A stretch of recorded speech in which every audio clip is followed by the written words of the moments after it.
Data is certainly valuable, but it is not the answer.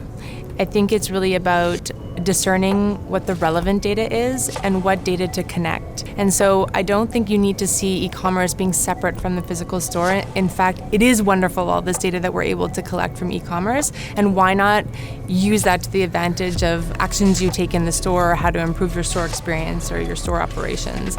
And so, but here, even if you look at online, there's so much data, but it's almost to the disadvantage of operations and decision making, right? Because there's such an abundance that you can't cut through the noise and you don't know what to analyze. So to a certain extent, maybe stores are at the advantage there because they're more limited and more strapped. But I think really the answer is about how you connect those two things. I mean, more and more, I think retailers are not seeing these two channels as being separate. There's more of an understanding of that they connect together. They're not in competition. So we need to see the same thing maybe from the data perspective, right?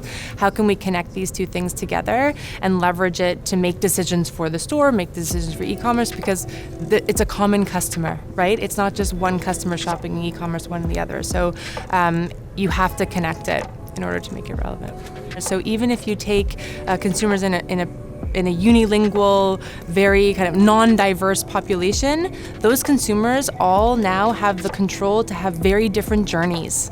And so the data of a given consumer set, even if it's not diverse, is still highly variable, right? So if you layer on top of that being multicultural, being multilingual, just more variability.